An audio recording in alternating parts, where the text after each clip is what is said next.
Tonight we've got a collection of calming bedtime stories for chatty kids who love to talk all day long. Let's get cozy and drift off together. Before we do, could you please tap subscribe? By doing this small thing, you'll let YouTube know you love what we do. Let's get ourselves cozy, snuggle down, and I'll begin. The Littlest Frog's Longest Race by Jane Thomas.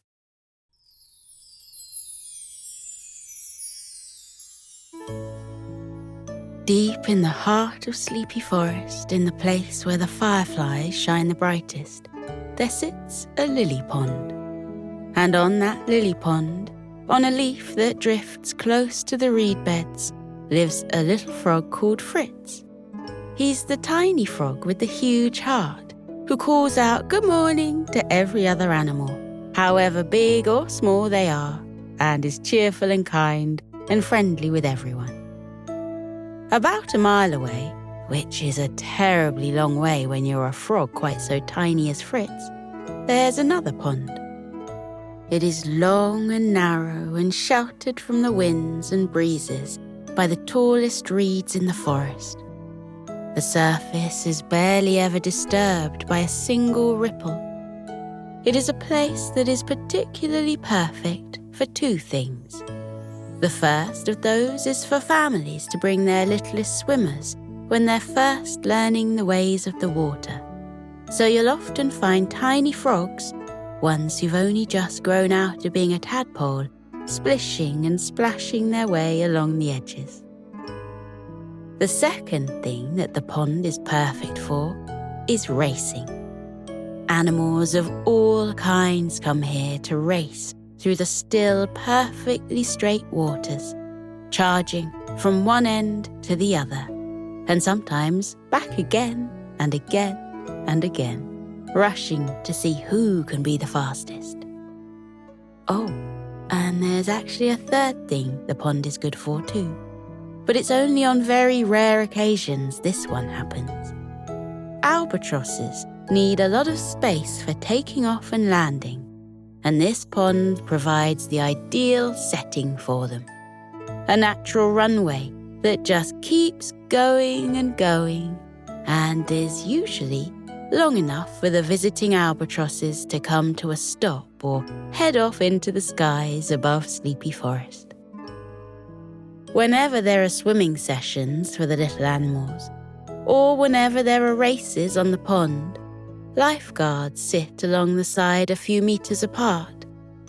Otters are of course some of the finest, sleekest, swiftest swimmers in all the world, and they make the perfect lifeguards, sitting high on stone towers and scouring the pond for any little ones who stray too far from the edge.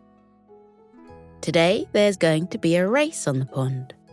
The posters have been up for weeks, carefully painted onto large leaves and hung from reeds and twigs throughout the forest. There are multiple different divisions, as this is the biggest race day of the year. So otters and swans and frogs and fish and every kind of swimming animal you can name will be heading to the pond. Since it is the biggest race day, everyone puts a little more effort into their outfits. Many of the ladies and girls like to wear fancy hats, and they can spend weeks creating them, weaving fruit and feathers into the finest vines and leaves. It's the sort of occasion when those who have pocket watches will add them to their waistcoats. And they look for any excuse to take them out, just so everyone can say, "Ah, there is a gorgeous gold pocket watch on a gorgeous gold chain." It is perhaps unsurprising that a hare, distantly related to the hare who helped a certain young lady called Alice when she fell down a rabbit hole, is the official timer for the races that take place. The little frog Fritz isn't going to appear in any of the races this year, but he's going to cheer on his cousin Philomena. She is, and it is barely believable that this is possible, but it's absolutely true, even tinier than Fritz himself. Philomena is a dainty little frog who's been practicing her swimming strokes for months now. She knows just how to push against the water with her legs and pull against it with her arms, rising and falling with her body as she rushes forwards. She can spread out the webbing on her hands and feet and pull and push as much water as possible with every stroke. The day before the race, Philomena's mother takes her to one side to offer some words of wisdom. She sits Philomena down in front of her and makes sure the little frog is watching her face closely as she speaks. And she tells a story that has been told thousands of times the whole world over, of a hare and a tortoise and their famous race. She tells of how the hare was the fastest animal in all the land, and how he could easily win the race, and knew that he could too. She tells of the hare setting off and disappearing into the distance, leaving the tortoise easing slowly through the dust the hare left behind. She tells her how the hare looked back from the top of a hill and realized the tortoise was nowhere in sight, and the hare settled down in the shade of a tree to sleep a while in the sunshine. It is, after all, so very easy to fall asleep when the warm summer sun comes trickling down between the leaves of a tree, and gentle breezes carry the scents of lilac and lavender, and there's a soft mound of moss that makes a perfect green pillow. But the tortoise is wise because he never stops going forwards. And at one point, he passes the hare, sleeping soundly in the shade of the tree, and wonders, just for a moment, if he might win the race after all. And he wonders, just for another moment, if he too might take a break and curl up inside his shell, cozy and warm with the summer sun. But he knows that he must keep pressing forwards. And so Philomena's mother finishes, making sure throughout her story that little Philomena is carefully watching her as she speaks. The tortoise manages to win the race, and the hare is left feeling foolish. Even though you are tiny, dear Philomena, don't lose hope, her mother says.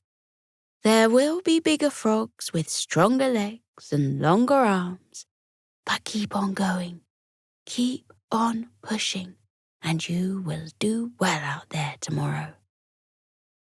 Little Philomena fell asleep that night, curled up on her lily pad beneath a blanket of the softest, downiest fluff of the bulrushes, dreaming of the race and paddling her little arms and legs in her dreams.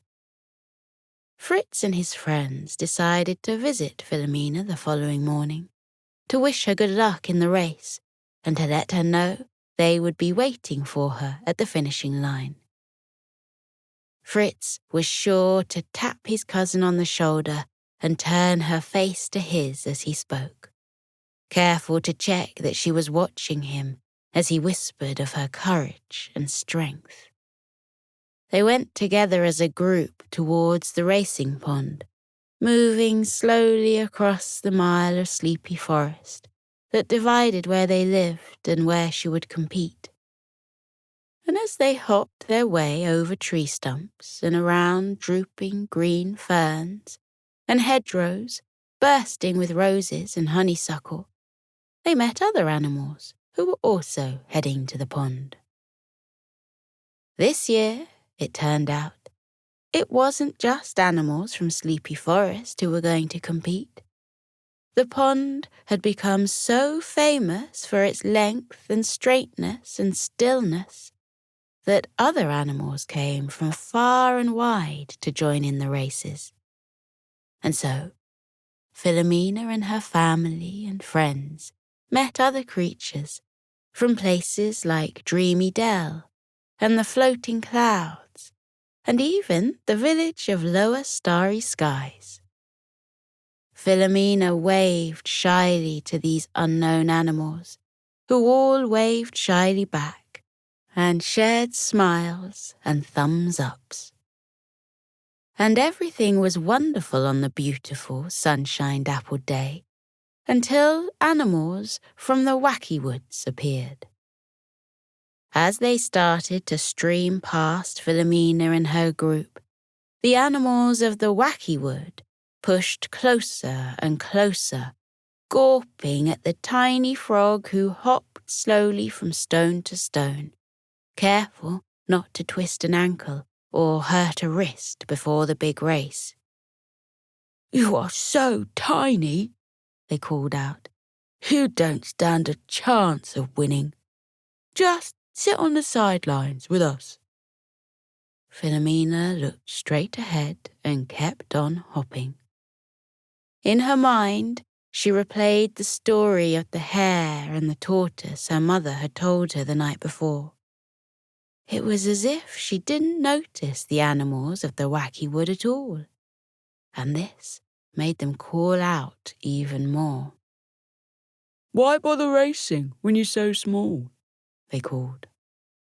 "Your entire body could fit into my hand," another said, concern in their voice. But it was as if Philomena was in another world, all by herself, looking ahead to the reeds and stones and path and hopping perfectly between each. As Fritz was about to tell the animals of the Wacky Woods to mind their own business, a shadow came over the group, and the swoosh of wings filled the air. Philomena, feeling the shade on her back, turned to look up and saw a huge, glorious white swan gliding down towards them. The swan landed awkwardly, in the way swans do, her big yellow feet slipping and sliding on the muddy ground. She lowered herself gently, and Fritz hopped over, quick to greet his friend. "Penny!" he called, and the swan grinned at him, her black eyes bright and sparkling in the sunshine. "Fritz, I hope to find you here. Listen, it's no good for your cousin to have to hop the whole mile before she has to race. Why don't I give you all a lift on my back?" Fritz showed all the frogs how to hop onto the soft white back of Penny, and just where to nestle so they could be safe between her wings. And once they were all on board, he called forward to Penny that they were ready. She spread her wings and flapped them up and down, up and down. Penny floated on the breeze, her wings straight by her sides and tilting this way and that to fly with ease through the warm air. From high above, Philomena could see animals coming towards the pond from all directions. She saw badgers and foxes coming from the north, and sheep and horses coming from the east, and beavers and moles coming from the south. And from the west, she even saw kingfishers and koalas making their way through Sleepy Forest. Philomena smiled to see the koalas yawning and stretching, and almost seeming to nap every few steps. But she loved that they too were determined to make it to race day. When they arrived at the racing pond, guided onto a runway by a rabbit who held 2 carrots and waved them to show the swan where to land and where to park, it was a scene like nothing Philomena had ever known before. A huge red and white striped tent had been strung between the oak trees, and inside there were stalls piled high with food and drink the little frog had never known. Philomena's mother took her hand and guided her towards a check-in table, letting the very serious badger in charge of operations know that she was there and would be ready to race. The badger explained that all competitors were asked to wear swimming hats with their names on, so that other animals could call out from the side and shout words of encouragement. And Philomena's mother looked at him a little oddly, and the badger, for a moment, seemed embarrassed. Philomena was too busy staring at the other competitors who were all warming up and stretching to notice any of the awkwardness, and only asked her mother for a hat as everyone else seemed to be wearing them. Her mother pulled a smart blue hat from her bag and pulled it onto Philomena's head, nodding and smiling to let the little frog know that it fitted just so. One of the creatures from the wacky wood passed Philomena and called again that she was too small and couldn't possibly win the race. But Philomena focused on her mother and the hat and the thumbs-ups from the creatures of Dreamy Dell and the floating clouds. They stood and watched the start of the next 3 races, with Philomena carefully watching to see how everyone climbed onto the starting blocks, and then, at the same time, launched themselves into the pond and charged forwards, thrashing and churning the water and creating ripples and waves where normally there were none. At the far end, a terribly long way away indeed, she could just about see Fritz and his friends, and Penny was tall and regal above them, with her long, elegant neck, nodding her way up and down to show Philomena she could see her too. Philomena tugged her mother's hand and pointed to the starting block at the far side of the lineup, and her mother nodded. Yes, that would be her place to go. Finally, it was Philomena's turn. Animals from all over were in the lineup with her, and Philomena found herself alongside a very large frog from the wacky woods. He made some comments about her size and how easy it would be to beat her to the other end of the pond. But she was too busy looking at the water to notice that he said anything at all. When they climbed onto the starting blocks, all of the frogs looked straight ahead, looking exactly where they would need to go. Only Philomena, little Philomena, looked to the side, focused on the large frog from the wacky woods, who only moments before had said such mean things to her. As she watched the large frog's leg muscles start to twitch and launch himself into the pond, Philomena pushed herself forwards with all her might and threw herself into the water. She closed her eyes and shut out the rest of the world, feeling the water rush against her face as she pushed with her legs and pulled with her arms. It was a long pond and a long race, and she focused on her breathing, taking care to breathe out long and slow, pushing the breath from her body for 1, 2, 3, 4, 5 strokes. Because Philomena had her eyes closed, and because she was so tucked away into her own watery world, it came as something of a surprise to her when her little webbed hand suddenly touched the end of the pond. She looked up into the face of Fritz, who was leaping and hopping and smiling at her as if he might jump as high as the swallows that swooped and danced in the sky. Philomena glanced to her side and watched as 7 other hands reached towards the end of the pond. She watched as 7 heads emerged from the water and looked to either side to see where they had come. And in that moment, Philomena realized she had won the race. The big frog from the wacky woods was the first to come over to Philomena. "Hey," he called. "Well done. How did you do that?" Philomena kept smiling at Fritz and waving to Penny, and watched as her mother hopped as fast as she could to come and give her a hug. "Oi," the big frog called. "I'm saying well done." Philomena saw only the huge bouquet of forest flowers that Fritz's friends presented her with, and then felt the weight of a medal being hung around her neck on a beautiful red ribbon.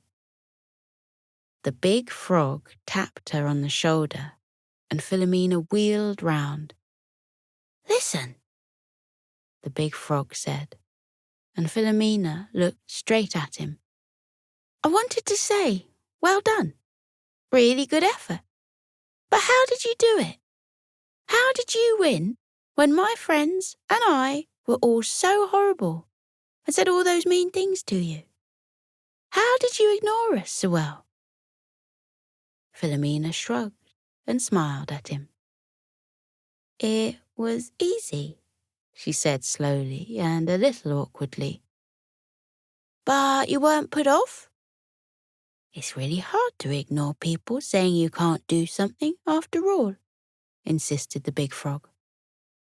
"Yes," said Philomena. "I'm sure it is, but you see, I'm deaf, so I didn't hear anything you said anyway." The big frog slapped his knee and laughed. That explained it all. It explained why he had seen Philomena's friends take care to make sure she was looking at them when they spoke, and why the badger had seemed awkward talking about the swimming hat, and why the little frog had looked across to him to know when the race should start. And the big frog wondered what he might be able to do if he, too, could ignore those who said that he wasn't able to do something. That night, as Philomena curled up asleep beneath the blanket of soft down of the bulrushes, she remembered the moment of reaching the end of the pond and looking to the side and winning the race. And she smiled to herself as she disappeared into her dreams, filled with memories of the dancing fireflies that guided them home, and the feel of the drums in her feet through the forest floor, and the soft winds that filled the air as Penny flew off into the night.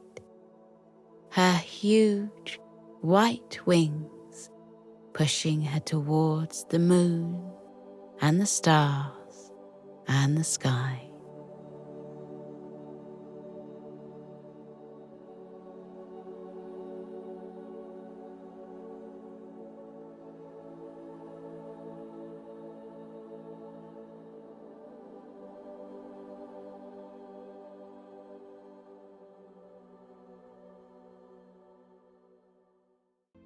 Hector and Sunny Meet a BFG by Susanna McLaughlin.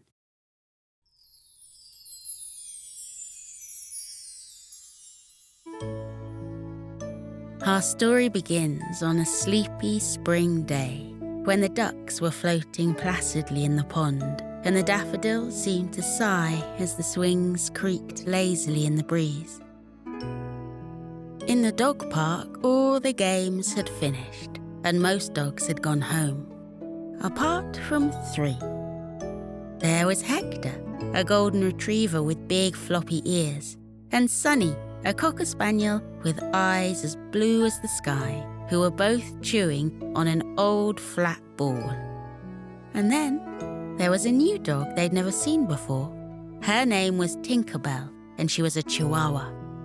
Have you ever seen a Chihuahua before? They're small, like super small. Smaller than a rabbit, some of them. And this one was about half the size of a hamster. Tinkerbell was wading through the grass on the other side of the park, chasing bumblebees. "I was thinking, Sunny," Hector said. "Really?" Sunny said, because Hector usually doesn't think much at all. "Yup," Hector said. "About Tinkerbell. She's enjoying wading through that grass and chasing those bumblebees because to her, it's like trekking through the jungle because she's so small, see? Those bumblebees, to her, are as big as birds are to us." Sunny shook her butt instinctively when she heard the word bird, ready to pounce. Then she realised what Hector meant. Little Tinkerbell had grass stains up to her armpits. The grass was so long for her little legs. And the dandelions made her sneeze since they were right at head height for the little pooch.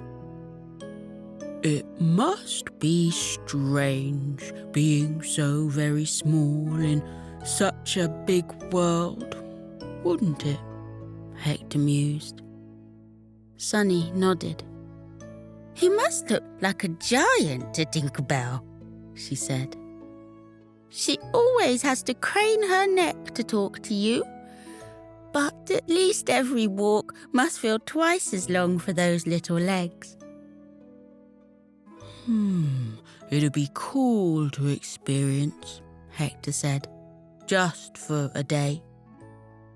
Their conversation was interrupted as 2 fluffy clouds parted and golden rays of sun fell upon the dog's fur. Hector yawned, and Sunny closed her eyes happily, melting further into the grass. Soon, from the exertion of their playing and the warmth of the sunshine, Hector and Sunny drifted off into an afternoon nap. When Sunny arrived in her dream, she looked around to find herself in a jungle. The grass grew above her head, and huge butter-yellow flowers opened above her like umbrellas. A rustle in the grass announced the arrival of Hector, who bumped into Sunny with a surprised woof. "Oh, what are you doing in my dream, Sunny?" Hector asked. "Your dream? This is my dream, Hector," she replied. They squabbled for a couple of minutes about whose dream it was, before realizing it didn't matter. "Where are we, anyway?" Hector asked, scratching his chin. "We appear to be in some kind of, jungle. Look how long this grass is. It definitely needs a mow." Sunny pricked her ears as she heard a thudding noise, like footsteps advancing towards them. "Who's stomping around like a baby elephant?" she asked. A shadow fell over them, and they craned their necks up, up, up, to see the creature who appeared above them. It was a dog, only he was absolutely huge. Hector and Sunny barely reached his knee. The dog was a Great Dane with cropped fur and a long, square snout, with a big, sniffing nose on the end. He had long, floppy ears and wobbly jowls, and the goofiest, friendliest smile that you have ever seen. He was white with grey and black splotches that made it look like he'd been rolling around in an ink pot. And as his tail wagged, it sent a breeze strong enough to waft back Hector's ears.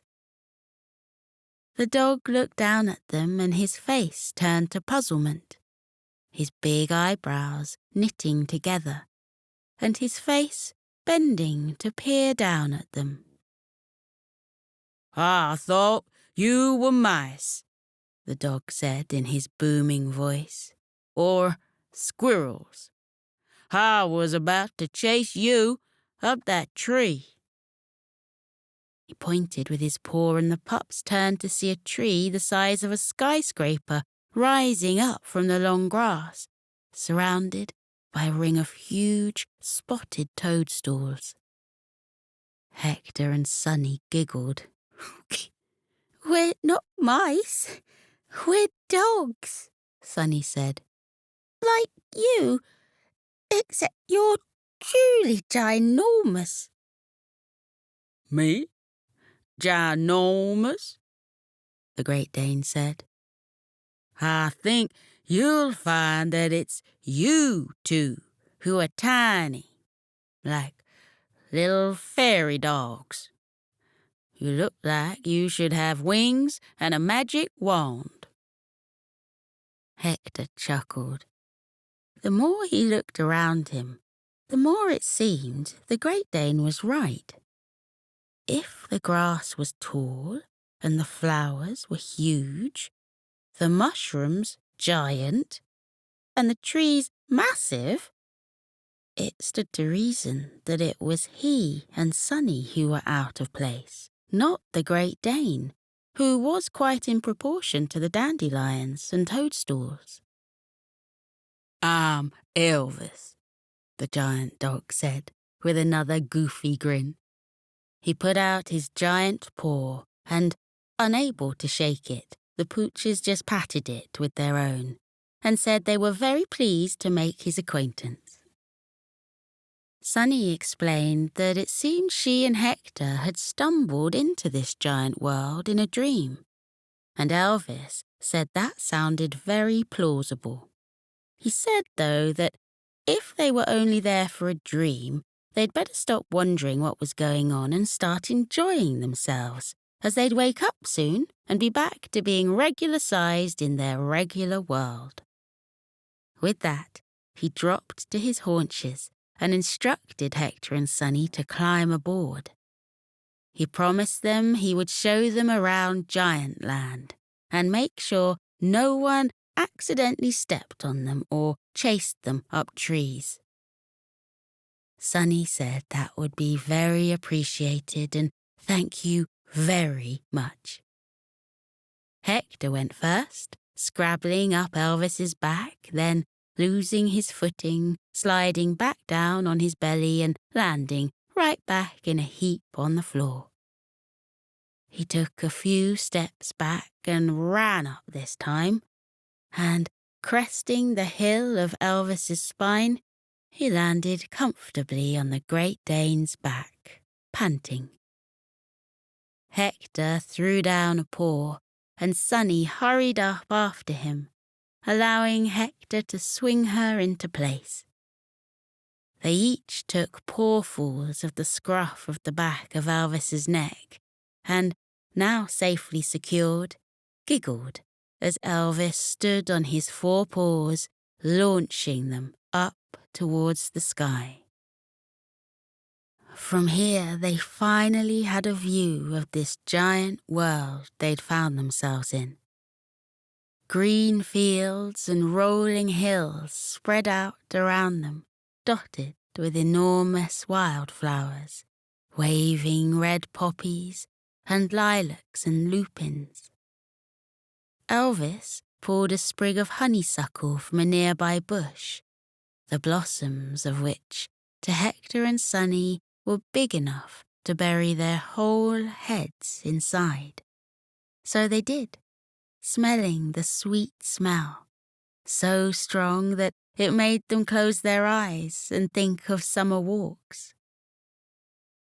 Hector buried his head in the flower for another sniff, and then sneezed so hard it made even Elvis jump. The world looked quite normal, but also a bit magical. Alongside the flowers they recognized, there were ones they had never seen before, like daffodils that let out little honks like trumpets, and sunflowers that actually shone like sunshine.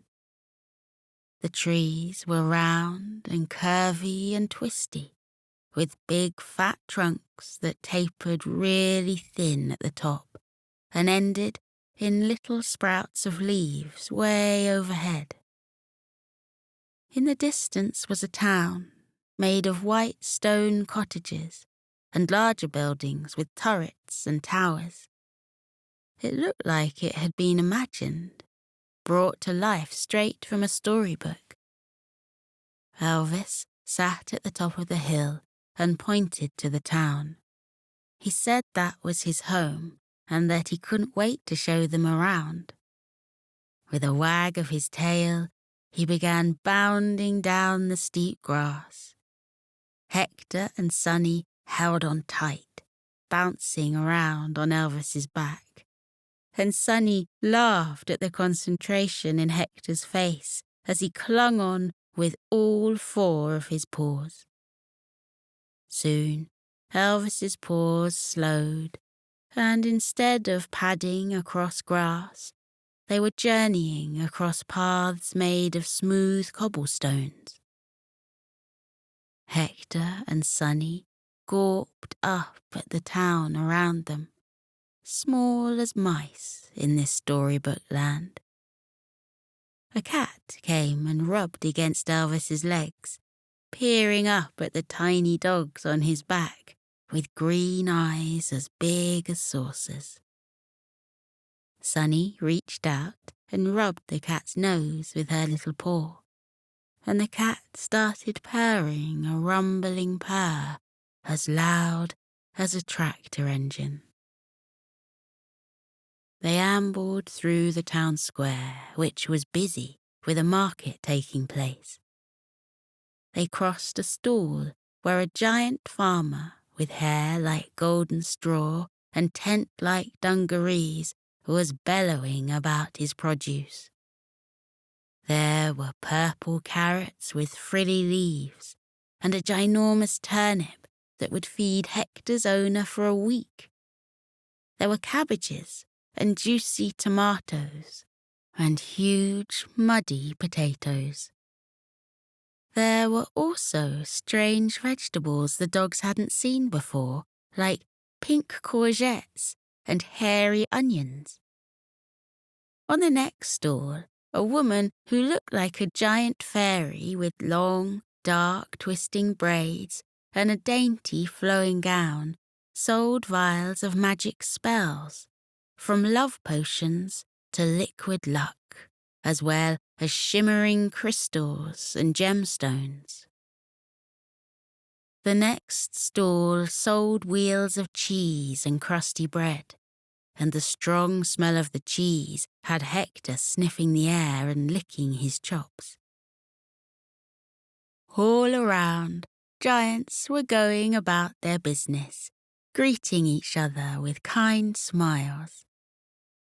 Hector and Sunny couldn't believe the sheer size of them as their big bare feet came thudding by. A little girl giant saw the teeny dogs and came over to pet their tiny heads with her little finger. They passed a park with a rainbow water fountain and a palatial greenhouse full of plants and flowers. Then Elvis took them down a twisty street and paused outside a picturesque cottage, where he wiped his giant feet on the doormat and nuzzled the door open to head inside. He deposited Hector and Sunny on the coffee table and sat down in front of them. "Welcome to my home. I live here with my owner," Elvis said. "He's a wizard of the giant's court. That's him." Elvis nudged a photo of a jolly-looking giant with happy pink cheeks and a squishy round nose.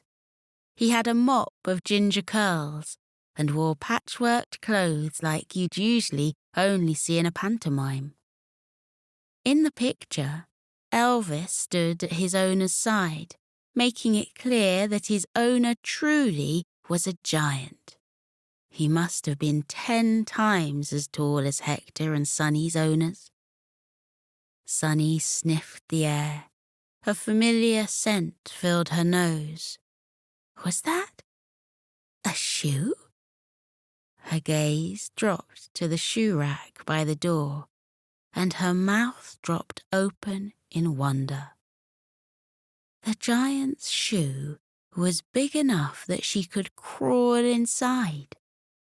Her mouth watered with the urge to chew the ginormous shoe, but she knew that was not good guest behavior, so she tried to distract herself by looking around the cottage. Everything was huge. On the coffee table, there were books as big as paving stones, and a lamp so bright it shone like a miniature sun. The cavernous fireplace gave off so much heat, Hector couldn't help himself but roll over and warm his belly. In the fruit bowl were apples the size of dinner plates and glossy grapes as big as a fist. "You guys thirsty?" Elvis asked, care filling his warm brown eyes. "You want some gravy?" Hector and Sunny had a rule that they never said no to gravy, so they nodded and said yes, please. Elvis let out a bark that shook the table, and within moments a door opened at the back of the cottage, and Elvis's ginormous owner came out of it. He didn't notice the little tiny pups on his coffee table, but went to Elvis and instinctively rubbed his ears, padding past him to the kitchen, where he took a bowl the size of a paddling pool from a mat on the floor and waved his wand over it. The bowl filled up with steaming, rich, brown gravy.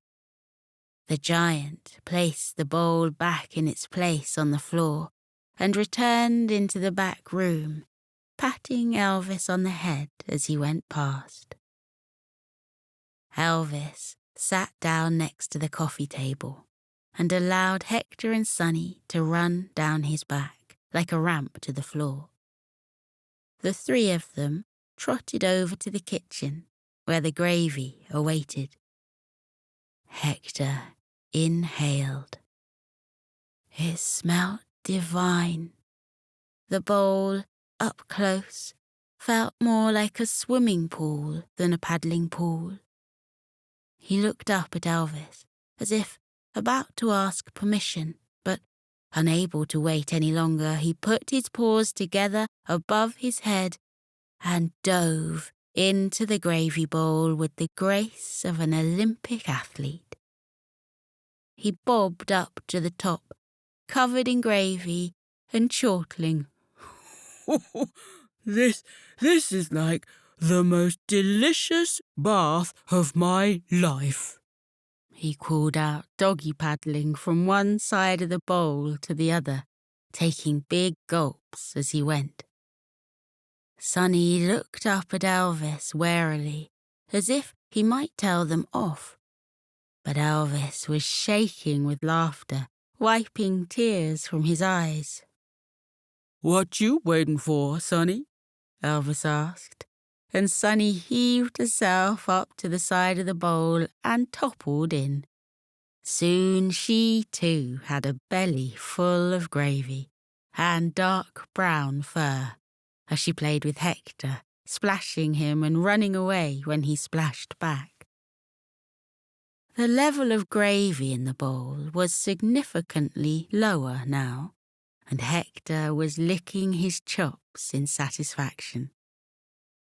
Elvis chuckled and suggested that now they might just need a bath.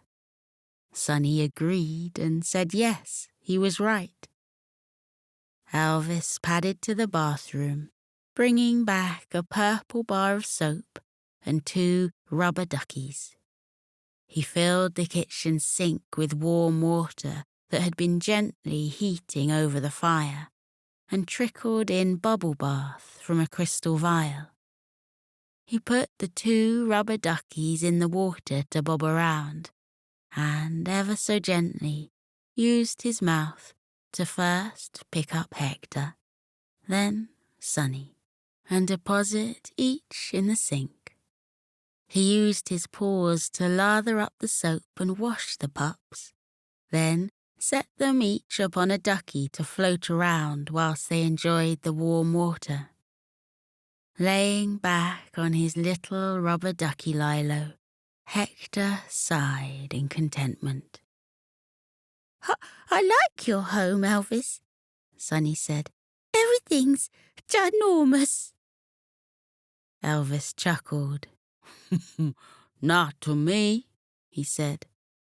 Though I imagine if I came to your world, everything would be teeny tiny, like a doll's house. Sunny agreed. You wouldn't fit through my front door, she said. And even if you did, we'd have to fill the bathtub with gravy if you were thirsty. That would be much more difficult. Once Hector and Sunny had climbed out of the sink and shook their fur dry, Elvis wrapped them in soft handkerchiefs, which were to them like thick blankets, and lifted them by the scruffs of their neck gently back towards the floor. Here, Hector could see right under the wooden kitchen cabinet, and he saw 4 feet scurrying around under there. I think you have a mouse living in your kitchen, Elvis, Hector said, sniffing towards the cabinet. Elvis grinned. Uh-huh, that's my friend, Crumbles. Come out, Crumbles. With a squeak, the mouse hurried out from under the counter and waved up at the big dog with a toothy grin.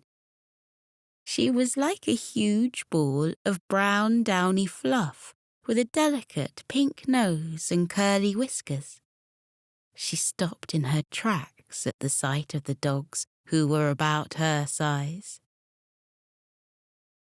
Why, you doggy-looking mice, she said. Or mousy-looking dogs. Which is it? Sunny scratched her chin. Mousy-looking dogs, I suppose, she said. We're just from a land where everything is smaller. Crumbles wriggled her nose. I like being small in a big world, she said. It means I can wriggle under cupboards and climb through holes. And there are snacks for me everywhere. She pulled a hunk of hard cheese out from under the counter. Elvis's owner dropped this yesterday when he was making a sandwich. To him, that's a crumb. To me, it's a free banquet. Hector and Sunny giggled. She had a fair point. It was fun being able to see things other people couldn't, and hide away in hidey holes. And under the cooker, it was so warm and toasty. Hector made a mental note to see if there was a mouse in his kitchen at home, and if there was, he thought he'd better make friends with it and drop it a piece of cheese now and again. They padded across the living room rug, every step sinking into its plush surface. It was like wading through treacle, and each pace felt heavier than the last. Elvis, on the other hand, took 3 giant leaps and found himself on the other side of the room, just like that. When they finally reached it, Elvis lifted the 2 dogs onto the sofa. They sunk into the huge, soft surface with a sigh, feeling like they had walked for miles. The squishy cushions were as big as beds. Even when Elvis had jumped up next to them and curled up on half the sofa, there was enough space to roll and roll over and never fall off.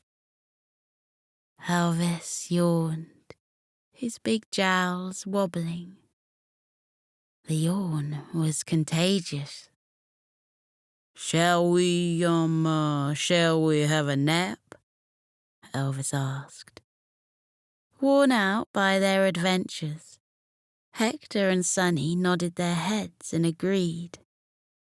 One by one, their eyes blinked heavier and heads bobbed lower until the 3 dogs were snoozing in the giant cottage. Hector was curled up with his furry chin resting on Elvis's silky paw, and Sunny wrapped herself in his tail. Elvis's deep, rumbling snores lulled Hector and Sunny deeper into sleep until they too were snoring. The next time Sunny blinked open an eye, she found herself soaked in sunshine. Hector was curled up like a croissant next to her, and the carpet of grass beneath them was perfectly mown. There they were, back in the dog park, snoozing in the sandpit. And there was Sunny's owner, over there, on the bench reading her book. And, still chasing bumblebees, was tiny little Tinkerbell, the little chihuahua who had started their adventure. Everything was back to normal. Sunny smiled to herself as she saw an agile silver squirrel scurrying through the treetops. "Thanks, Sydney," she whispered, and she saw his little paw sending her a thumbs up as she once again closed her eyes and drifted deeper and deeper into a perfect sleep.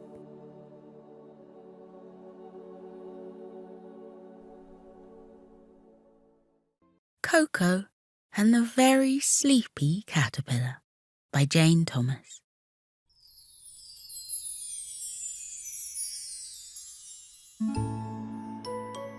Today we find Coco at the end of his garden.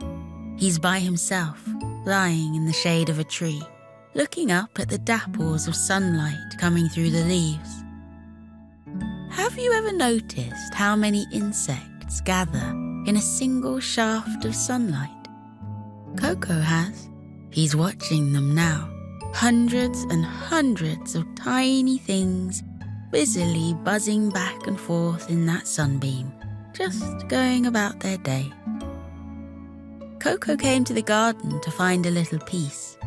He's had a really busy few days, going to the beach with Kira and a load of their friends, and going to the park with Kira and a load of their friends, and going to the fairground with Kira and a load of their friends. It has been noise and bustle for hour after hour after hour. And Coco is, well, he's exhausted. Do you ever feel like that? When you suddenly just feel your energy fading and you need time to yourself? Whenever Coco gets that feeling, he takes himself off somewhere he knows he'll be left alone for a while. And today, he's chosen the garden. He rolled up a picnic rug and tucked it under one arm and packed up a lunchbox with sandwiches and cake. One should always take cake wherever one goes. It's one of Coco's rules in life.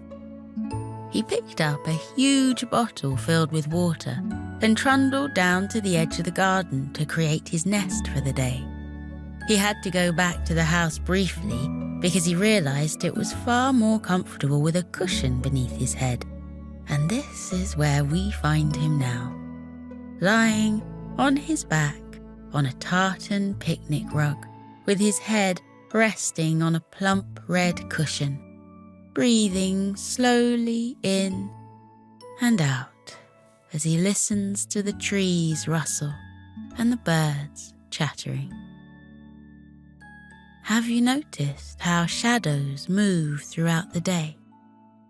As the sun rises in the sky, the shadows shift, shrinking and stretching as the sun goes up and then slowly sinks down.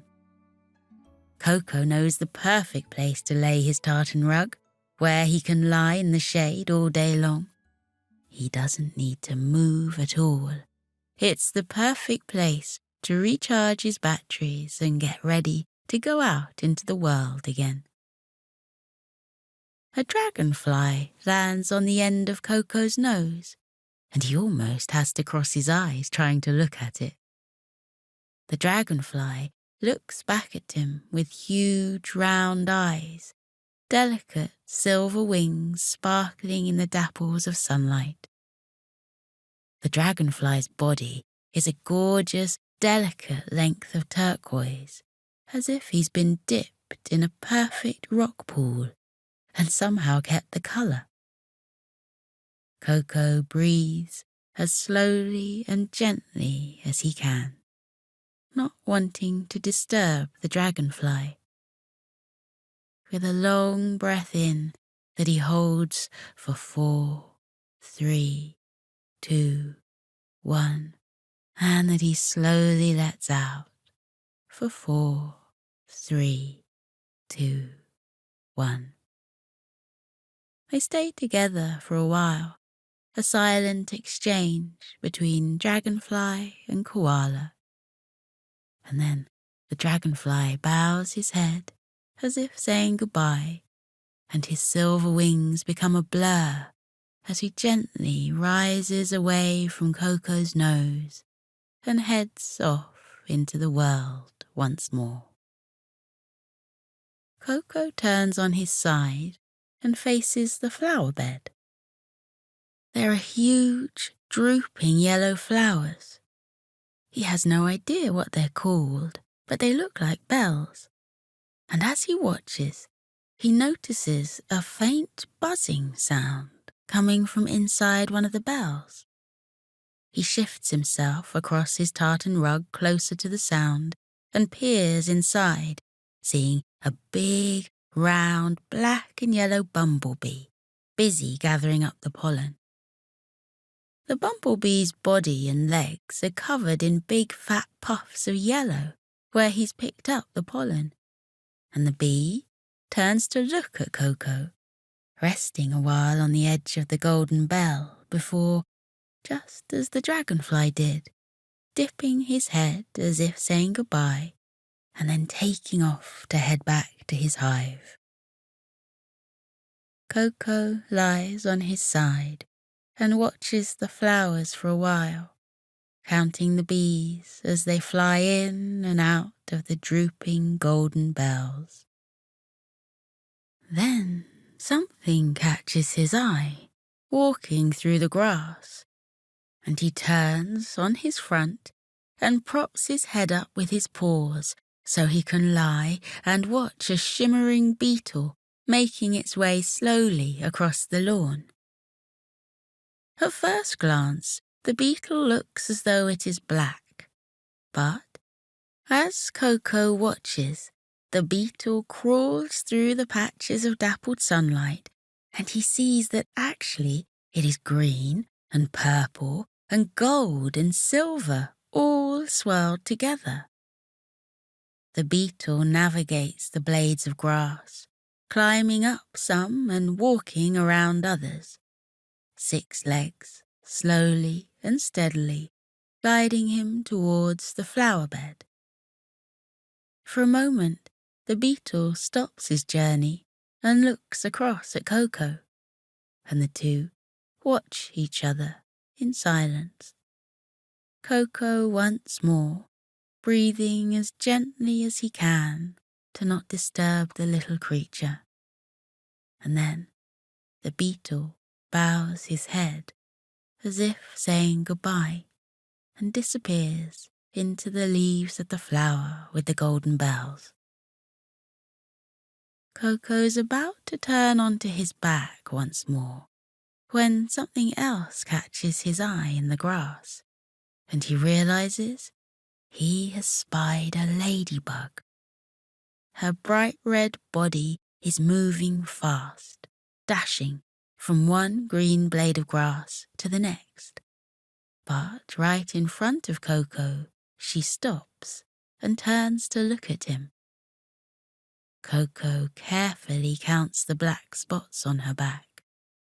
1, 2, 3, 4, 5, 6, and then a 7th, right at the top, just by her little black head. And somehow, that spot isn't quite round, but is in the shape of a perfect heart. Then the ladybird opens out her wings, lifting them slowly up and down, watching Coco before she flies up and hovers right in front of his face.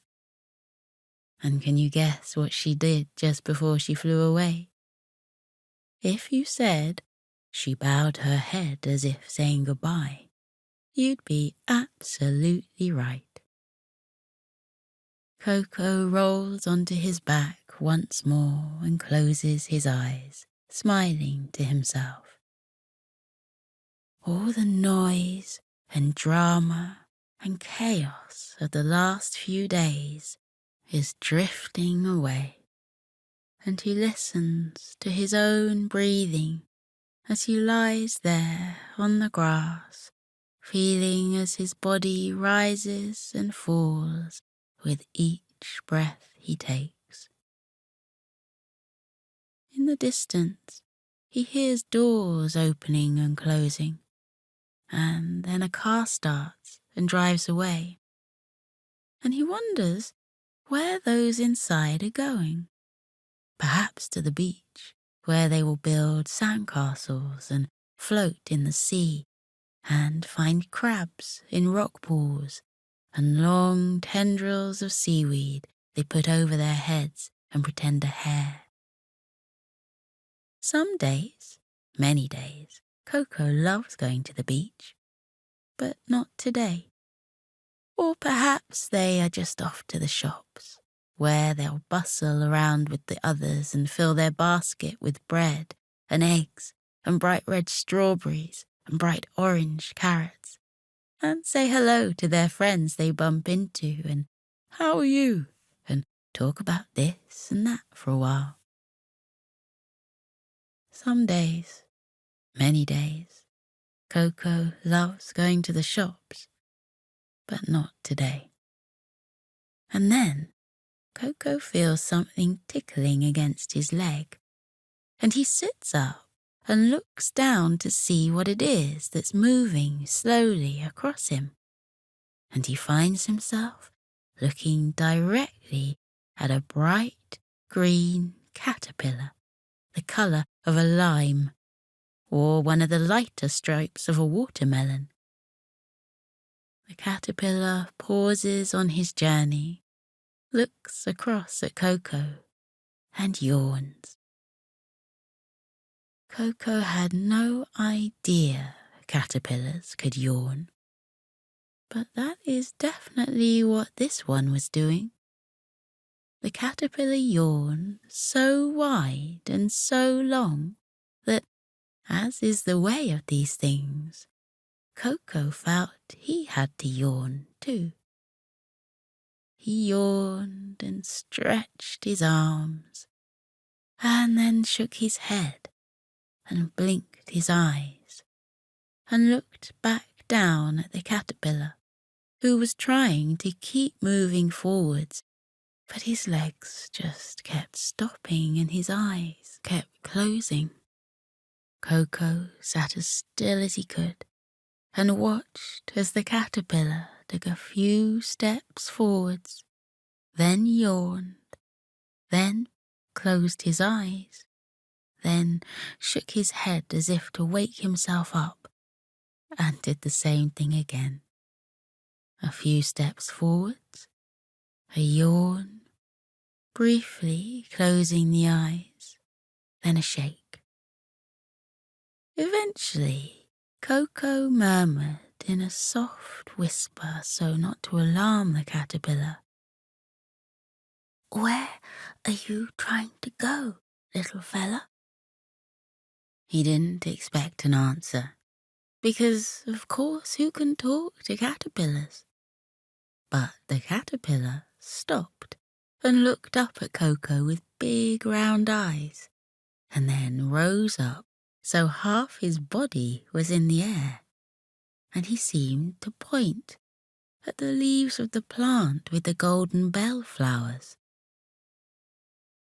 And after this extraordinary effort, the caterpillar collapsed onto Coco's leg once more, closed his eyes, and gave in to his sleep.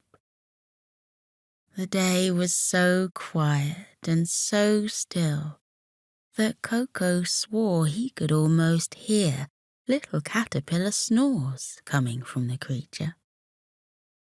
Coco sat and thought for a while about what he should do. He didn't mind the caterpillar sleeping on his leg, not at all. He would have been quite happy to lie back himself and get back to watching the sun dance through the leaves as they moved in the breeze, all the while knowing the caterpillar was fast asleep, snoring gently, resting on his leg. But the caterpillar had been trying so very hard to get towards the leaves of the plant with the golden flowers, and perhaps he should help him out. Eventually, after giving it much thought, for it is possible to give things a lot of thought when you're lying on your own in the garden and the world is silent and peaceful, without interruptions or expectations, Coco decided he should lift the caterpillar onto the palm of his paw and place him beside the plant with the golden bell flowers. And so that is exactly what he did. As he nudged the sleeping caterpillar onto his paw, he saw its eyes open a little to find out what was happening. And then a little smile seemed to spread across his face as he saw Coco was moving him closer to the leaves where he'd been headed. Coco thought the caterpillar would just curl up asleep in the flowers, but as he watched, the caterpillar used the very last of its energy to climb its way up the stem of the plant and then out across to one of the leaves. And then, stranger still to Coco, rather than going and lying down on top of one of the leaves, as would be the easiest thing to do, the caterpillar decided to go underneath. Slowly, slowly, the caterpillar started to spin a cocoon of the softest, finest silver thread, wrapping himself up in a shimmering silver coat that hung suspended by the finest thread from the underside of the leaf. Before he finished the last parts of his cocoon, the caterpillar made sure to look across at Coco, and he seemed to smile. And Coco swore that the caterpillar winked at him. And then The cocoon was sealed, and the caterpillar hung perfectly still in his little silk wrap. The whole thing made Coco feel even more sleepy, and as he lay back on his rug, he picked up the corners and folded them over himself, so he too was wrapped up just like the caterpillar had been. A little burrito of a koala, snug and cozy at the end of the garden, with his head resting on a plump red cushion. He felt himself drifting into a dream where he was a caterpillar, working his way across a bright green lawn, wriggling his body up and down and round the blades of grass, heading towards the tree at the end of the garden. Coco woke up a few hours later and leaned over to eat his sandwiches and his cake, and then curled up again and went right back to sleep. There was no use pretending the last few days of beach and play park and fairground with Kira and their friends hadn't been exhausting. And his tired little body and brain just wanted to sleep for a while. So that is exactly what he did. Of course, Coco had to wake up eventually and do things like go inside and have dinner and a bath and climb into his proper bed and then get up and go to school. But having had his quiet day to himself, none of that was a bother at all.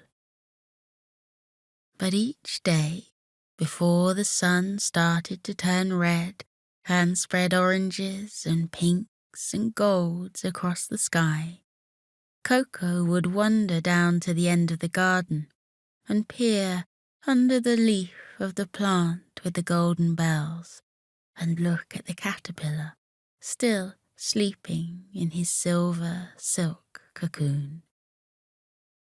Time seemed to have stood still for the pale green stripe of a watermelon caterpillar, and he was sleeping the sleep of 1,000 caterpillars, or so it seemed to Coco.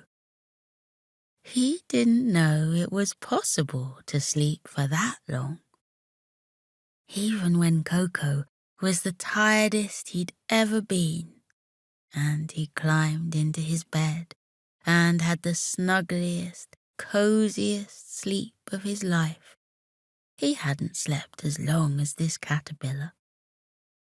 He wondered what the caterpillar might be dreaming about for all that time, and then wondered if caterpillars even had dreams at all, and then decided he should probably hang around the caterpillar so he could be sure to be there when he finally woke up, and he could ask him the questions directly. "Caterpillar," he would say, in a gentle voice so as not to scare him, "tell me, caterpillar, what did you dream about for all that time you were asleep?" And so, on the 7th day, Coco once more took his tartan rug and his plump cushion and his sandwiches, and of course his cake, and his large bottle of water to the end of the garden, and set up camp beneath the shade of the dappling tree. And he turned on his side so he could lie there and look at the caterpillar sleeping softly in his silver silk cocoon. Of course, he saw ladybugs again, and the black beetles that weren't black at all, and dragonflies with bodies the colour of a rock ball, and fat yellow and black bumblebees with big puffs of yellow pollen on their legs. And he watched all of those with interest, while keeping half an eye on the caterpillar sleeping in its cocoon. And then, all of a sudden, the cocoon started to move. He started to swing slowly back and forth, back and forth. And Coco didn't see ladybugs, or black beetles, or bumblebees, or dragonflies anymore, because all he could see was this tiny silver cocoon rocking beneath the underside of the leaf. He thought for a moment, unable to take his eyes off the cocoon, and then, crossing his fingers for luck, he rushed up to the house and called his sister Kira to come and join him at the end of the garden. Something magical was going to happen, he told her, and he wanted her to see it too. What magic? She asked him, and he said he didn't know, but something for sure, and she should hurry. On the way out, Coco grabbed a plump purple cushion for Kira, and they ran down the garden and threw themselves onto the rug. And Coco propped himself up on his red cushion, and Kira on her purple cushion, and they watched the cocoon that was still swinging to and fro on the underside of the leaf. And then the silver silk of the cocoon started to split, and Coco watched as a crumpled up wing slowly reached out of the cocoon. Then the wing wasn't crumpled up anymore, as it was spreading itself wide. And Coco and Kira looked at this rainbow of delicate colours that formed a pattern on the wing. There was soft pink and bright pink, and a dash of sunshine yellow, and a dab of sunset red, and here some pale blue sky, and here some sky the colour of midnight. Then the cocoon split some more, and another crumpled up wing reached out. And then it wasn't crumpled anymore, as it spread wide, and a wing exactly the same as the other reached out, with its pinks and yellows and blues all in a perfect pattern. The caterpillar shook off the last of the silk cocoon, a gleaming black body with the same big eyes it had looked at Coco with before, and experimented by lifting its butterfly wings up and down, very slowly and gently, seeing how they felt. Both Coco and Kira hardly dared to breathe as they watched the butterfly clamber around to the top of the leaf, so it was the right way up for the first time in a week. And its 6 little legs walked slowly along the leaf until it was perched on the very point. Coco leaned forwards and put his nose almost to the leaf, and the caterpillar looked into his eyes. And once more, Coco almost had to cross his own so he could see the creature properly. And of course, as I'm sure you've guessed, the caterpillar bowed his head as if saying goodbye to Coco. Before you go, whispered Coco, please, Mr. Butterfly, what did you dream about all that time you were asleep, wrapped up in your silver silk cocoon? The butterfly had been about to take off and head out into the world, but then it paused for a moment and seemed to put his head on one side as if he were thinking.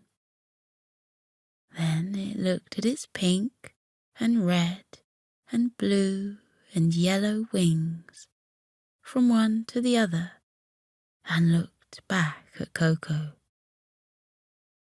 "You were thinking about your wings," said Coco, "and they are beautiful indeed. But for a week, that is what you dreamed of." The butterfly shook his head and then very slowly started to flap its wings. He flew first to land on the very edge of the golden bellflowers and seemed to laugh as the flower bounced up and down a little as he landed. And then he flew to where drops of dew had slid down a blade of grass and formed the tiniest puddle. And the butterfly dabbled his feet in the water and looked at the reflection of its glorious wings on the surface. And then it danced across to a red rose and a blue cornflower and the gorgeous golden tongue of a honeysuckle flower. "You thought about where your wings would take you," whispered Coco. And the butterfly, swinging gently from one of the tendrils of a very complicated lily, nodded his head up and down. And then he flapped his wings once more, those wings with the soft pink and bright pink, and a dash of sunshine yellow and a dab of sunset red, and some pale blue sky, and sky the colour of midnight, and fluttered up, up into the air, dancing in all directions as he went, finally free of his silver silk cocoon. "I don't suppose," said Coco thoughtfully, as he and Kira gathered up the tartan rug and the cushions, "there is anything better to dream about, is there? The beautiful things we will see and the beautiful places we will go." And Kira had to agree with her brother that they sounded like wonderful dreams to have.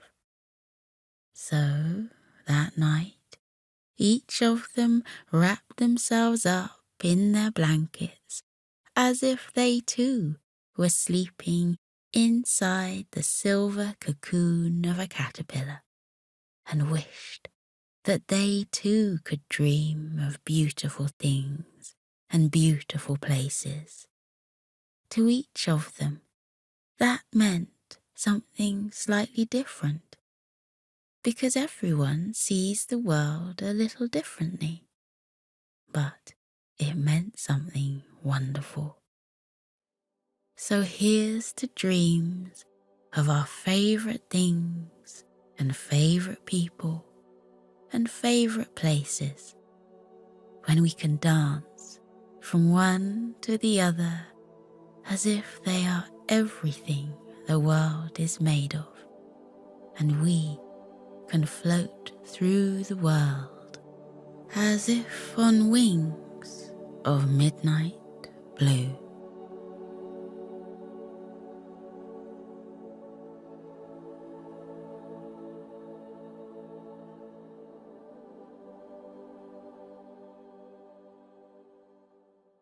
Snuggle down as I read you The Cactus Who Wanted a Cuddle by Susanna McLaughlin.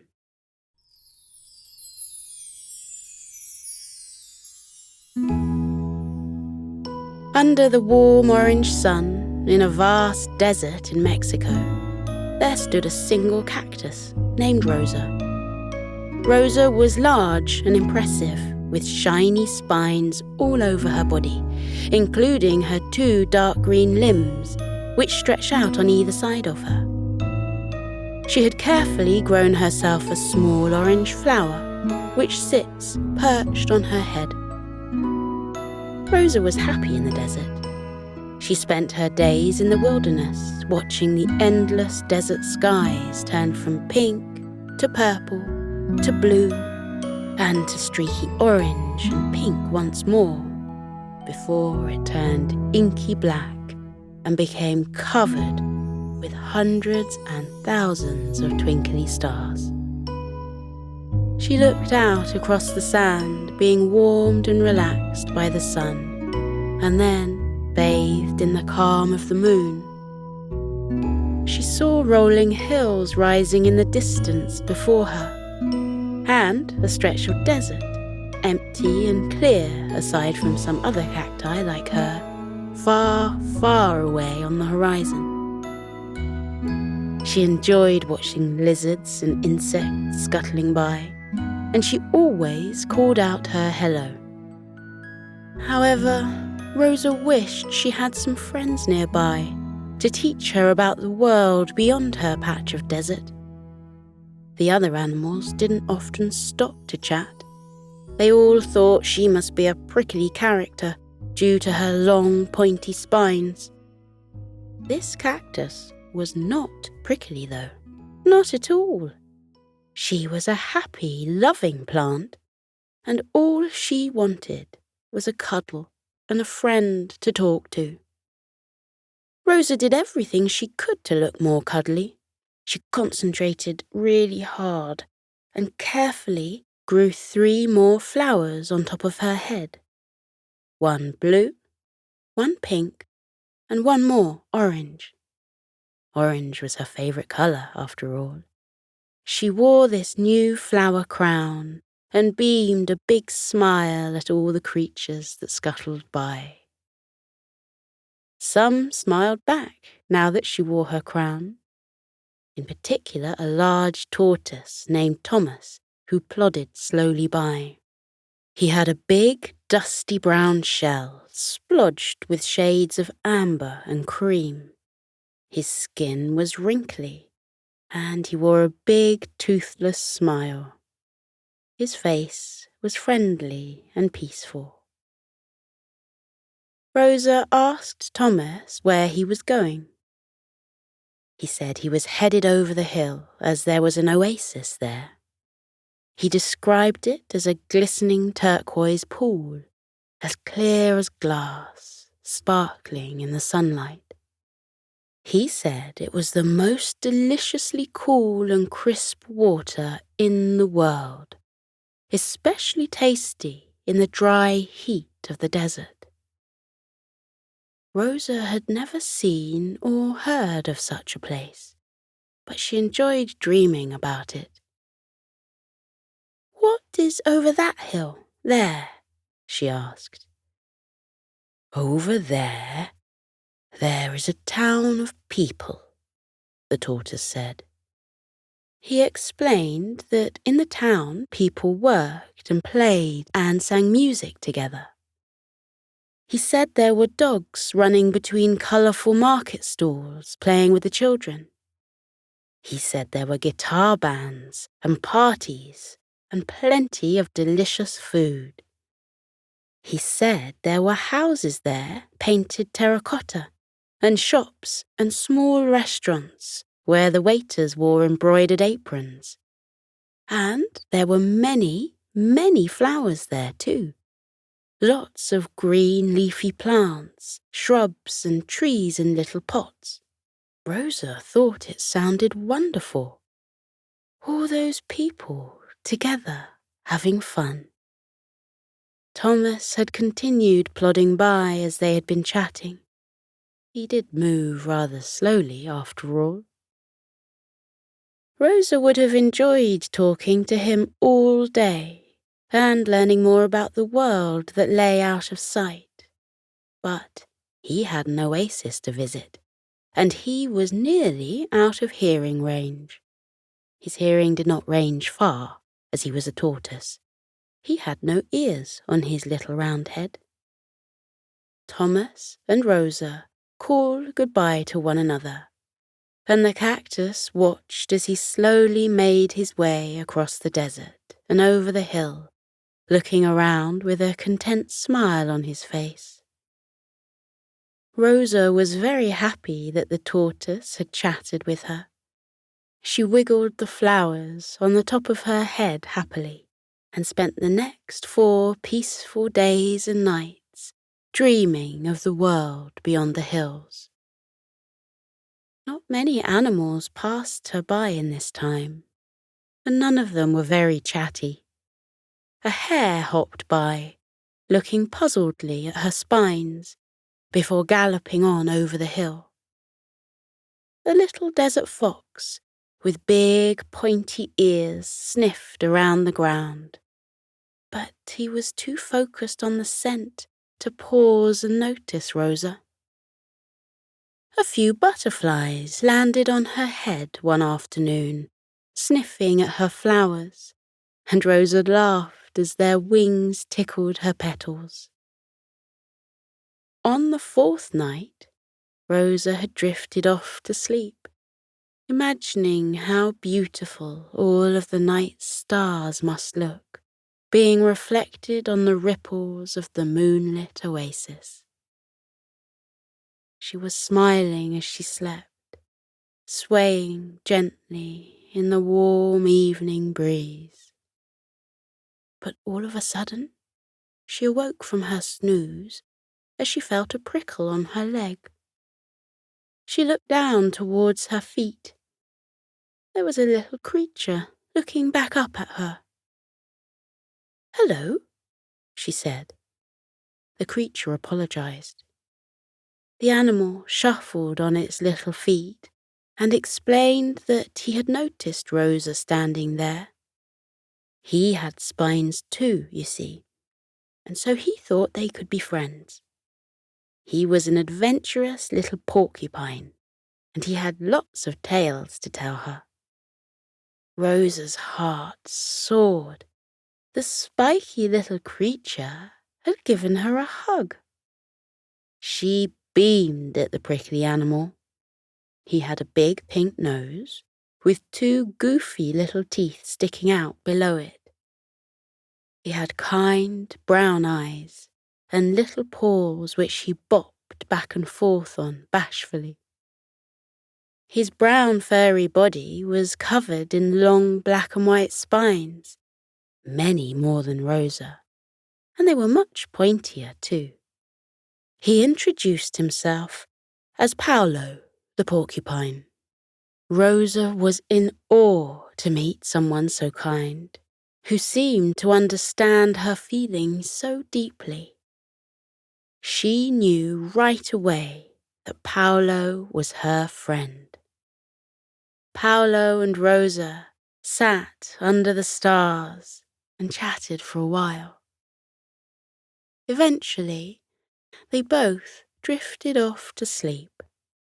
Rosa swayed gently, and Paolo laid in the sand on his spines, pointing his little belly in the air towards the moon, snoring softly.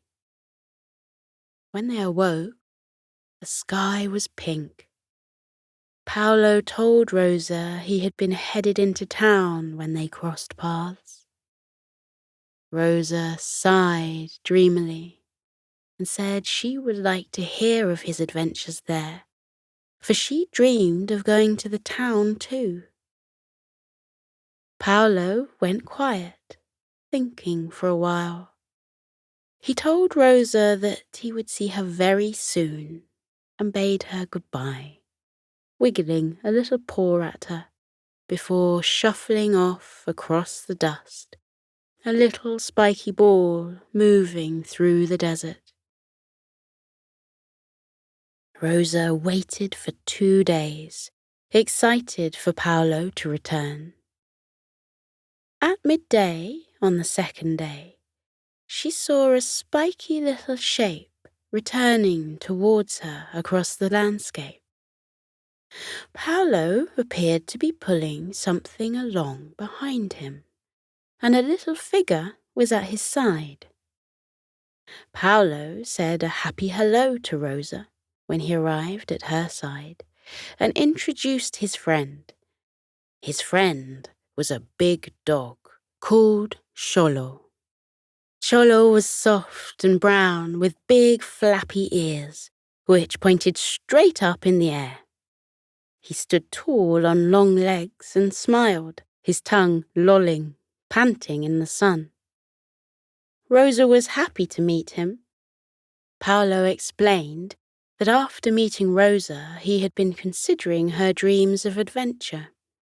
He had an idea. His friend Xolo was the town gardener's dog. Paolo had met Xolo when climbing a tree in his garden. Xolo was very impressed with the way Paolo used his tail to climb the tall tree. He said that he looked like a spiny monkey. Paolo had asked for Xolo's help. Together, they were going to take Rosa on an adventure.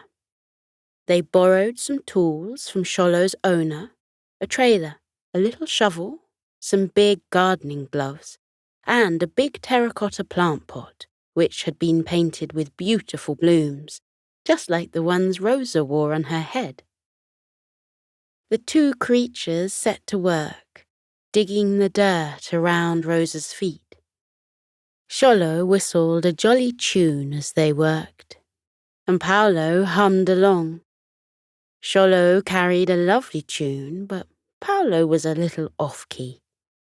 Rosa didn't mind, though. She was so happy to be with her new friends that she thought it was the most beautiful song in the world. With the soil loosened and a soft bed lining the pot, Xolo put the tough gloves over his paws and carefully lifted Rosa in, patting down the soil so that she felt snug and supported in her new, portable home. They both placed their paws on either side of the pot and, after the count of 3, hoisted her up onto the trailer. Xolo barked twice, pleased with their work, and Paolo did a happy dance, standing on his stubby back legs and wiggling his front paws in the air. Rosa couldn't believe that she was ready to go on an adventure and finally discover what lay over the hills. Paolo told Rosa that first they were going to the oasis. Xolo said he wished he could come along, but he had to return the tools to his owner, who had a very busy afternoon repotting succulents in the town square. He told Rosa, though, that she needn't worry about returning the pot and the trailer. His owner had just gotten a shiny new wheelbarrow and wanted to give his old trailer, along with the pot, to the special cactus that his loving pet had told him all about. Xolo said he hoped that Rosa and Paolo would come to town that night for a party, where Rosa could hear the town folks' music and make some new friends. Rosa couldn't believe it. She cried one happy tear. Only one, of course. Water was scarce in the desert. She thanked Xolo, and they parted ways. Paolo and Rosa headed up the hill. Paolo clutched the pulley of the trailer with his strong tail and tootled over the dirt, pulling Rosa with ease behind him. As they neared the brow of the hill, Rosa saw something in the distance, a cluster of cacti, just like her. Paolo toddled over to the cacti, and they all turned to look with wonderment on their faces. They had never seen a cactus moving before. They all introduced themselves with a smile. The cacti's names were Cortez, Cedro, Cala, and Cotia, and they all were so pleased to meet Rosa.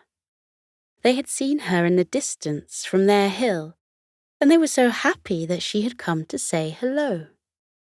They were pleased to meet Paolo too, and they complimented him on the length and shine of his spines. Rosa asked Cala, Cotti, Cedro, and Cortez if they too wanted trailers of their own. They said they didn't need trailers. They were happy on their hill, where they could look down over the plains, the town, and the oasis, all happily together. They did ask her if she would visit them again. Rosa said she would, and she and Paolo continued their journey over the hill. She saw the oasis from up high, lit up with the golden afternoon sunshine. It was breathtaking. Their descent down the hill was easy because Paolo could simply let her go. Rosa rolled on her wheels freely down the hill, coming to a stop at the soft sand that surrounded the oasis. Paolo jumped into the air and wrapped himself in a little ball, rolling around and around, tumbling happily down the hill, protected from any stones by his spines. Both were laughing happily together when they reached the water. The water was so light, so bright, and so beautiful. It was turquoise and deep, and they could look down into its depths as easily as looking through a window. Paolo dove in, and Rosa giggled as water splashed her, refreshingly cool in the warm air. The little porcupine swam in loops around the oasis, propelling himself with his little tail. His arms and legs were too short to swim on their own. He splashed Rosa whenever he passed. They both enjoyed their afternoon immensely. Rosa loved watching the twinkling light on the water, and she was happy to see other animals having fun too. She saw Thomas, her tortoise friend, on the other side of the pool. She didn't talk to him, though, because he was snoozing peacefully in the sun. Sleepy lizards of all kinds lolled on the water's edge. Little darting lizards with shiny brown skin, and big, leathery green lizards with wise, bulging eyes and long tails. When the sun had moved further across the sky, it was time for the two friends to return over the hill and head towards town. Rosa had excited butterflies in her stomach, as she had never met people before. Although sometimes she had seen their big, shiny vehicles zoom through the dust, far in the distance. She had heard so much about the joyous town folk, and she was excited to meet them. They made their way up the hill and rolled back down again. They crossed the flat of the desert, humming together as they went.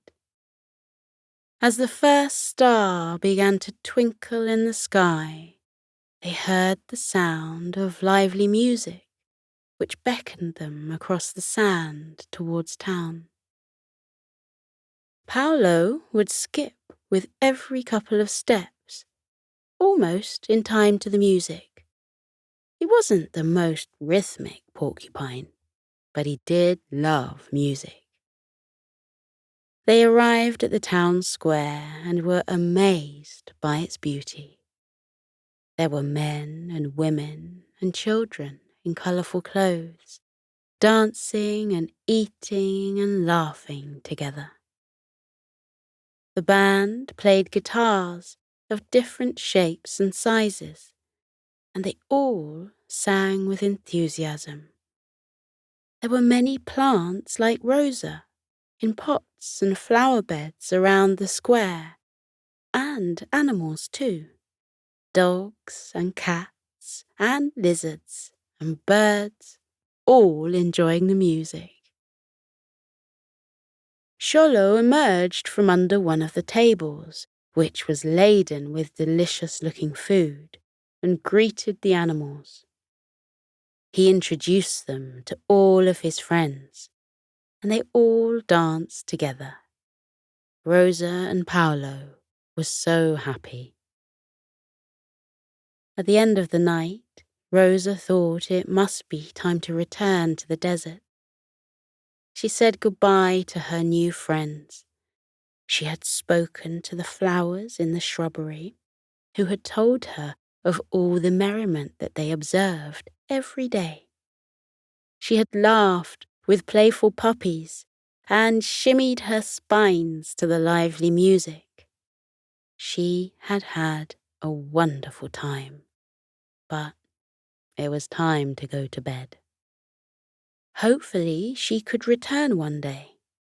She was sure Paolo would be her friend forever, and that he would be happy to wheel her around on more adventures. Paolo yawned, and Rosa smiled. "Let's go back to the desert," she said. Paolo wrapped his tail around the pulley on the trailer and began to wheel her back towards the road. Both had sleepy eyes and tired bodies. They were ready to snooze. As they moved away, someone called out to them.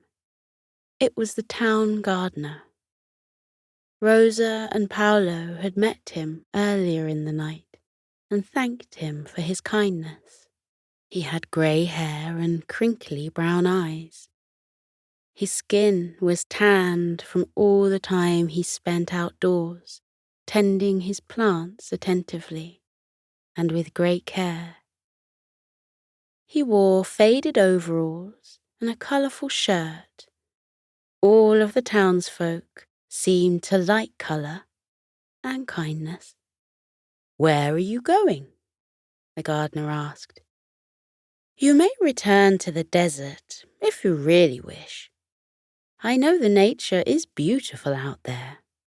It is incredibly peaceful in the stillness of the desert, under a million stars. But, if you would like, you may both stay here, too.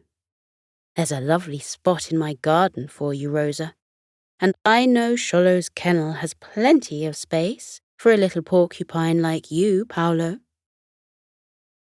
The two friends looked at one another, beaming with happiness. They had found their family. They journeyed to the gardener's yard.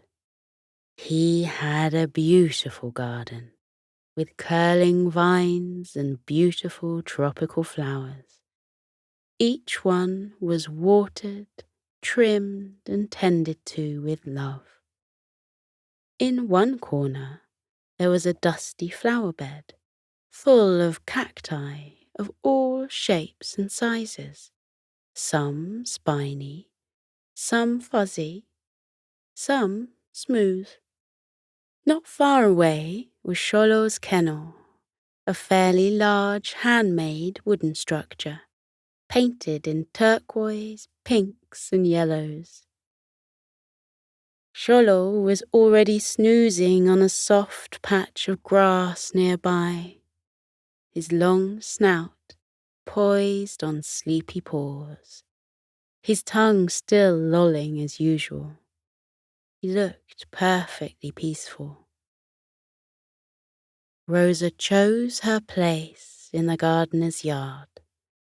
She asked to sleep near the low wooden fence so that in the morning, when she awoke at sunrise, she could watch the streets of the town beginning to swell with life, with children wobbling by on bicycles and the scent of the baker's fresh bread drifting on the morning breeze. She had been dreaming of these things, and it was finally her chance to see them. To her left slept a tall cactus, too, with flowers of purple on her head. She, too, wore a flower crown like Rosa, for she, too, was happy and full of life. Rosa breathed in the cool air. Paolo parked her trailer and said goodnight. He tottered sleepily towards his new home and entered the kennel where he wrapped himself in one of the comfy woven blankets that Xolo had collected there. He knew that the generous Xolo would be more than happy to share. He and Rosa drifted off to sleep. They were so happy and peaceful under the stars. The happy cactus and friendly porcupine lived in the gardener's garden from then on, and they never tired of going on adventures. They strolled through the town, rolled down many hills, and swam in many a blue oasis. The two lived happily there, wrapped up in the glow of their new friendships and the comfort of their new home.